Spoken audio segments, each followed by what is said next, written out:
Brendan was stuck in training purgatory. For 3 months, he'd walked into the gym with the same routine. Warm up, approach the bench press, load 185 pounds, knock out his working sets. Week after week, the same weight, the same reps, the same results, nothing.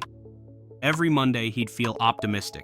This was the week he'd finally break through. He'd load 190 pounds on the bar, unrack it, and feel confident for exactly 2 reps. By rep 3, the weight would slow dramatically. Rep 4 would either fail completely or barely make it up with terrible form. Frustrated, he'd strip the bar back to 185 and finish his session feeling defeated. Brendan thought he understood progressive overload. Add weight to the bar every week. When you can't add weight, you're not getting stronger. But after 3 months of this cycle, he was ready to give up completely. I'm Sergei, and I've got your raw daily fuel for today. Here's what Brendan didn't understand about progressive overload. It's not about adding weight to the bar. It's about gradually increasing training stress over time, using whatever variable works. Weight is one tool in your toolkit, not the only tool. In Estonia, we approach problems systematically. When one method fails, we methodically explore other options until we find what works. Training follows the same principle. When load increases stall, we manipulate other variables to continue progression.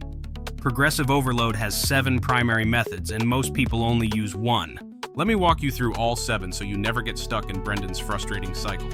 First, add reps within your current weight range.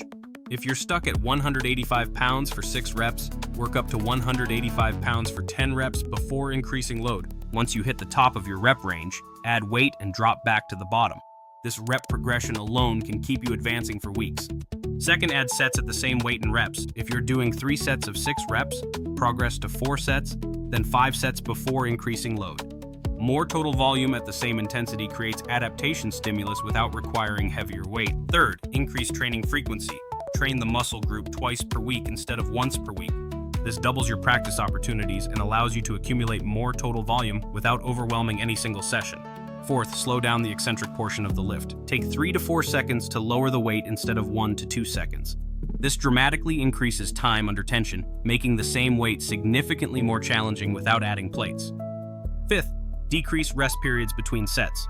Reduce your rest from 3 minutes to 2.5 minutes, then to 2 minutes. This increases training density and metabolic stress, forcing adaptation without load increases. Sixth, improve your range of motion. Go deeper on squats, lower the bar further on bench press, achieve full lockout on deadlifts. Longer range of motion equals more difficult movement patterns with the same external load. Seventh, add pauses at the bottom of movements. Pause for 2 seconds at the bottom of your squat, bench press, or deadlift.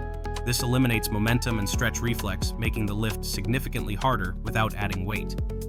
Studies consistently show that time under tension, volume progression, and range of motion improvements produce similar hypertrophy and strength gains compared to load progression. Elite lifters manipulate all these variables systematically, not just the weight on the bar. Here's your systematic approach.